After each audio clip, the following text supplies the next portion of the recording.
Everyone, ঝুমার ঘর বানাতে নতুন একটা ভিডিওতে স্বাগত জানাই সকলকে। তো আমার আজকের রেসিপি অনুষ্ঠান বাড়ির মতো দই কাতলা। তো চলুন দেখে নিই।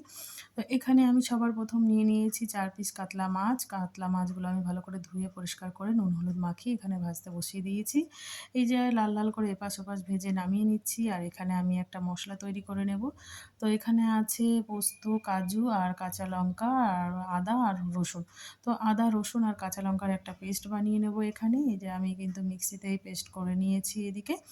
আর এদিকে আমি কড়াইতে তেজপাতা, গরম মশলা আর হচ্ছে গোটা জিরে ফোড়ন দিয়ে দিয়েছি। তার মধ্যে একটা মিডিয়াম সাইজের পেঁয়াজ দিয়ে হালকা একটু নাড়াচাড়া করে এবার কিন্তু আমি এর মধ্যে সেই মশলাটা এবার দিয়ে দেবো। মশলাটা এই যে দিয়ে দিয়েছি, দিয়েও কিছুক্ষণ নাড়াচাড়া করে এর মধ্যে আমি এবার দিয়ে দিচ্ছি স্বাদ অনুযায়ী নুন আর হচ্ছে সামান্য পরিমাণ হলুদ, হাফ চামচ কাশ্মীরি লঙ্কার গুঁড়ো, হাফ চামচ জিরে গুঁড়ো। আর এখানে দেখুন একটু আমি নাড়াচাড়া করে নিয়েছি। আর তারপরে এখানে ফেটিয়ে রেখেছিলাম টক দই আর এখানে কাজু আর পোস্ত বাটা দিয়ে দিচ্ছি। দেওয়ার পর ভালো করে এই যে নাড়িয়ে চাড়িয়ে নিলাম। আর এখানে দেখতে পাচ্ছেন আপনারা, এই যে কিন্তু সুন্দর কষানো হয়ে গেছে আর তেল ছেড়ে দিচ্ছে। তো এই পর্যায়ে আমি কি করব, সামান্য একটু চিনি দিয়ে দিলাম, স্বাদটা ভালো আসবে।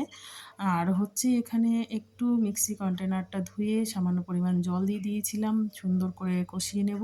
তো কষিয়ে নেওয়ার পর এবার আমি কিন্তু উষ্ণ গরম জল দিয়েছি।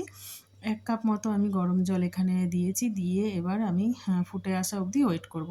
তো এই যে এবার কিন্তু গ্রেভিটা ফুটে এসছে আমার। তো আমি এই পর্যায়ে এসে মাছগুলো সব আমি আ গ্রেভিতে দিয়ে দেবো। বেশ একটু উল্টে পাল্টে গ্রেভির সঙ্গে মাছগুলো একটু মিশিয়ে দিচ্ছিলাম। তো দিয়ে আমি কিন্তু ২-৩ মিনিট ঢাকা দিয়ে রান্না করব। তো এই যে ঢাকনা খুলে দিলাম। আর এখানে আমি গরম মশলার গুঁড়ো দিয়ে দেব আর হচ্ছে ধনেপাতা কুচি দিয়ে নামিয়ে নিলেই কিন্তু হয়ে যাবে দই কাতলা। তো ভিডিওটা কার কেমন লাগলো অবশ্যই কমেন্ট করে জানাবেন। ভালো লাগলে লাইক, শেয়ার আর চ্যানেলটিকে সাবস্ক্রাইব করে